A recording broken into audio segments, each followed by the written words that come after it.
Thanks for taking the time to join us for today's webinar. By hosting this online, we're hoping we'll be able to accommodate folks from all over the state that are interested in gleaning in their communities. If you have any questions, comments, or would like me to clarify anything during today's webinar, feel free to leave them in the comments below, or send them to me directly. Should you like to reach out directly, you can find my contact information at the end of this video. With all that said, let's begin. Today's session is the final in a 6-part webinar series we're calling our Master Gleaner Training. We've put together this as a mean of training people throughout the state on how Glean Kentucky's model works, with the hopes of making it more readily available to those interested in seeing gleaning happen in their communities. I'm hoping to have both long-time volunteer leaders as well as people completely new to gleaning in this course, as a way for all of us to be on the same page and to learn from one another. This webinar will briefly cover strategies and techniques for building strong, lasting relationships with gleaning partners, as well as for recruiting new partners during your off-season. If you're still pretty new to Glean Kentucky and haven't seen the first 5 webinars yet, I would strongly recommend going back to see them before viewing today's webinar. They should provide a good foundation on how Glean Kentucky was founded, how to find and communicate with people to support gleaning work in your community, as well as the basics of staying safe while gleaning. All 5 of those webinars should be linked in the description of this video, and you can view them at any time during our YouTube channel. So, like in all our other webinars, I think it's useful to view this topic through the lens of our 3-part model. All different types of partners are different when it comes to the idea of strengthening your relationships, and all require a different approach to be successful. Some partners require less outreach and upkeep to maintain a working relationship with than others, but without some type of effort applied to each of these stakeholders, our produce sources, our gleaners, and our produce recipients, gleaning will be difficult to sustain, if not impossible.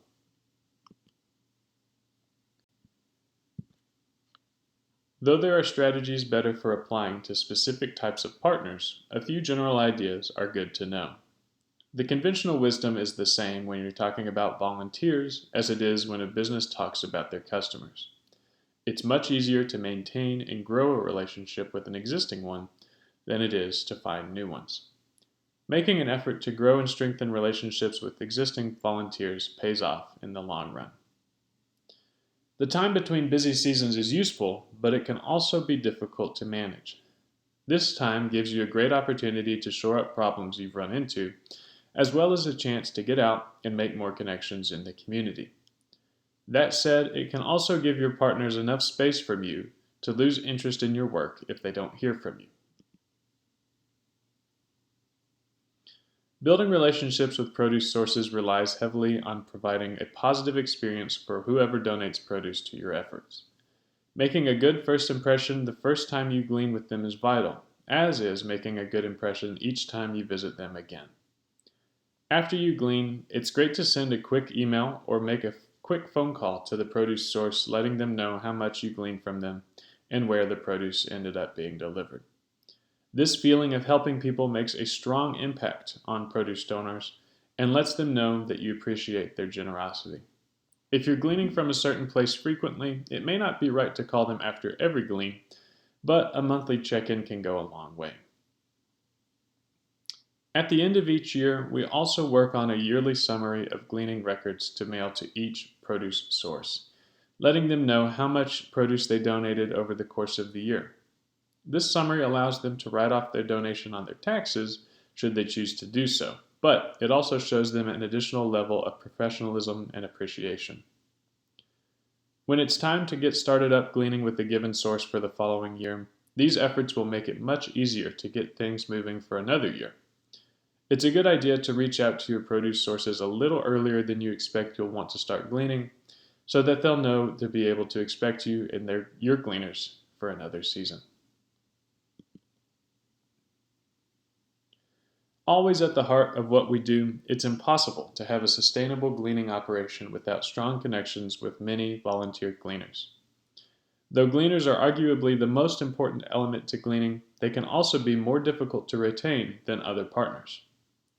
The simple act of keeping strong, accurate records of your volunteers and their contact information goes a long way in keeping them involved with our work. These records can be passed along to Glean Kentucky's central office, where they'll be added to our databases and then entered in to receive our monthly newsletter. This newsletter helps our gleaners from all over the state to see the bigger picture of the work they're doing and keeps them up to date with Glean Kentucky's work, even during parts of the year when they may not be as actively involved as volunteers. Much like produce donors, gleaners love knowing that they're making a difference. Taking the time in the day after gleaning to send a quick text or an email to gleaners about the impact of their work can go a long way in encouraging them to come back and volunteer again, especially when they're a brand new gleaner. Each February, we put together an annual report, sharing the full scope of the work that we accomplished the previous year. Sharing this out to your volunteers shows them the big picture of the work they're involved with and also serves as an excuse to be in touch during the gleaning off-season. When it's getting close to time to start gleaning again, a quick email to your full list of gleaners can help them get in the mindset to come glean with you for another season. Simply letting them know that you'll be sending out calls for volunteers in the coming months can serve as the extra contact they need to get involved all over again.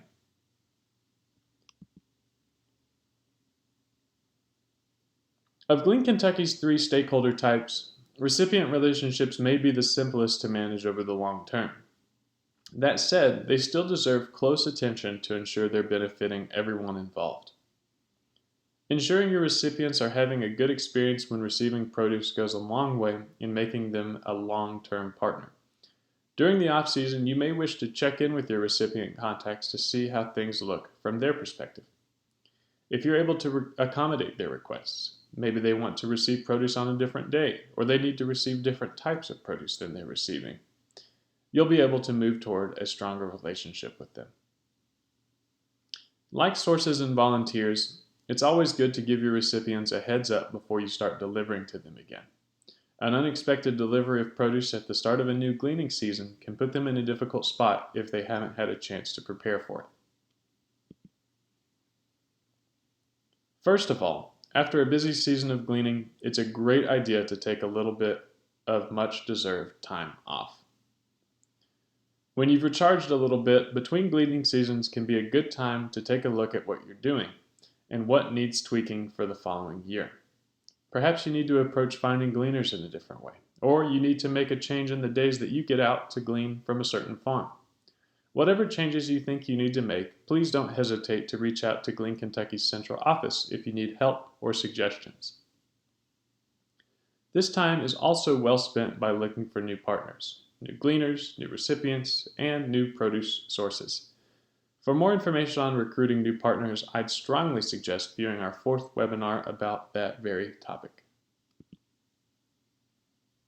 Making a real effort to build lasting relationships with your stakeholders goes a long way, and it's much easier to pull off than finding a brand new group of supporters. Following up with your partners, whether they be produce donors, volunteer gleaners, or produce recipients, makes everyone feel good, it feels professional, and it helps people invest in our work for the long term. At the end of the year, sharing our organization-wide annual report can give people an idea of the big picture, and it helps them to think of gleaning as an ongoing project for them to be involved with for the future. Spending some time during the off-season getting things in place for the following year pays dividends, and it's much easier to do this sort of work when things are less busy than when you're trying to manage gleaning in real time. That wraps up our final topic for this webinar series, all about building relationships with gleaning stakeholders. If you're interested in starting a gleaning effort in your community but haven't had a chance to see our previous webinars, I'd highly recommend starting with our first one and working through them in order. You should be able to find a full list of them in the description of this video.